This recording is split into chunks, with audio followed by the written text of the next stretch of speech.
A writer at Bloomberg decided it would be a truly brilliant idea to once again reiterate the same insane Puritan beliefs spewed out by gaming journalists at least once a year. If you don't know what I'm talking about, for some reason yet another games journalist has decided that attractive women aren't allowed in video games. But not only that, they've decided the only good showcase of women in video games is Aloy from Horizon Zero Dawn / Forbidden West. Now I don't know about you guys, but I can think of tons of better female video game characters than Aloy, aka Jill Valentine, Lara Croft, Samus, Alex Vance, Ellie from The Last of Us, and the list goes on. There are loads of brilliant female protagonists in the gaming industry, and yet for some unknown reason, these journalists who hide behind the mask of progression keep making the same backwards incel and puritanical arguments. I don't know whether to be more offended over this absolutely terrible article, or the fact that Bloomberg tried to charge me £215 a year in order to read some of their awful articles. Well, the joke's on you, Bloomberg, because screenshots exist, so you can go fuck yourselves. I mean, who the hell decided £215 was a reasonable price? But either way, as you would expect from games journalists, they handle this topic with the absolute utmost professional manner. Hey gaming industry, do you have a minute? It's time to grow up. Plenty of video games don't rely on cringe-inducing portrayals, but familiar gender tropes of the damsel in distress and the use of overly sexualized characters turn up far too often. If you couldn't tell by the sarcasm in my voice earlier and the obnoxious as well as incredibly narcissistic tone this journalist has, if you can even call them a journalist, they did not handle this in any sense of a professional manner. They pulled the usual bullshit of telling everyone else to grow up, even though they are the one who really needs to grow the fuck up. I don't know about you guys, but trying to police what pixels on a screen look like because they make one random person insecure seems pretty immature to me. And even if we ignore what they said, why on earth would you use your Apple memoji as a profile picture on Twitter? That just screams I'm a dickhead, which in fairness does seem to line up here. Now it is safe to say that this self-proclaimed journalist definitely is fairly biased towards PlayStation, because this article reads like an insanely misjudged ad that Sony would never allow their marketing team to greenlight. Sony and Guerrilla deserve credit for proving with Horizon Zero Dawn, a smart and resourceful, non-sexualized female protagonist can carry a AAA blockbuster release. I expect the sequel launching in February to do even better. They do not deserve any credit for that. What they do deserve credit for is the animations on the mechanized animals in the game. They are beyond impressive, but in the usual gaming journalist fashion, instead of praising them for something that actually has basis to it, you have to make up some political bullshit in order to do it. Guerrilla didn't prove anything you say they have. If you don't classify Lara Croft, a female protagonist which single-handedly created a multi-million-dollar franchise that was so insanely popular it created 12 Tomb Raider games along with 2 RPG spin-offs, as a smart and resourceful non-sexualized female protagonist, then you can't count Aloy as one either, because the only way you could see Lara Croft as sexualized is due to sites like Reddit sexualizing her, not the developers. And guess what? Also directly applies to Aloy, the internet sexualizing her. The developers sure as hell haven't, but the internet definitely did. Ever heard of something called Rule 34? Kids, don't Google it. There's some things you don't want to see, and that rule leads directly to them. I like to play top titles like Bayonetta and Genshin Impact in front of my family without the cringe and embarrassment.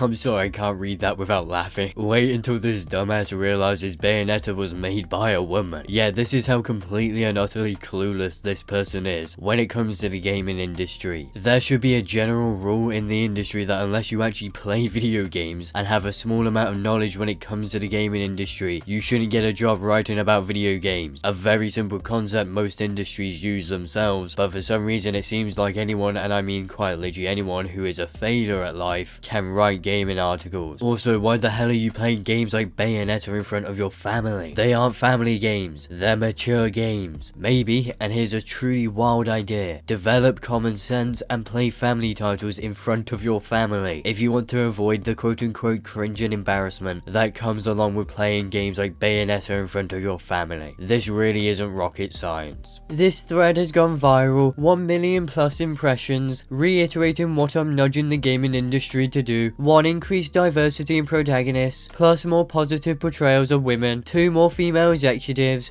/ development hires. 15 to 25% is not enough. 3. Less objectification. Maybe take a look at those 1 million plus impressions, because they do not in any way, shape or form reiterate what you're nudging the gaming industry to do. They are 99 99% of the time saying the complete opposite thing to you and calling you out on your Puritan bullshit. I mean, goddamn, even Elena Pierce and most high-profile women in gaming are actively saying they don't want what you are calling for, but instead of listening to them, you're blatantly ignoring them to push your agenda further, lying and saying that people are agreeing with you. Like, how the fuck are you this ignorant? I couldn't possibly ignore literally thousands of women in particular in this situation telling me I'm wrong, and yet you are. This is the definition of fake activism. A guy pretending to fight sexism in the gaming industry via policing how women look. I don't know about you, but that sure as hell seems like you're fighting sexism with sexism. Maybe once you stop being so ignorant to the women telling you that you're wrong, you'll realize that fighting sexism with sexism doesn't solve anything and only creates more sexism. I have no idea how some people have this wild lack of self-awareness. If most people were to say something along these lines, they'd realize instantly that what they're saying is wrong, but somehow this person hasn't and has managed to convince himself that people are agreeing with him, even though they aren't. Just because something has gone viral, that doesn't mean you are right. Like, what the fuck is that logic? I mean, that sure is a great way to admit you only did this for the publicity and don't actually care about the topic. Now for the rest of the video, I'll be looking in particular at the parts of his article talking about Aloy, because that's where the issues are mainly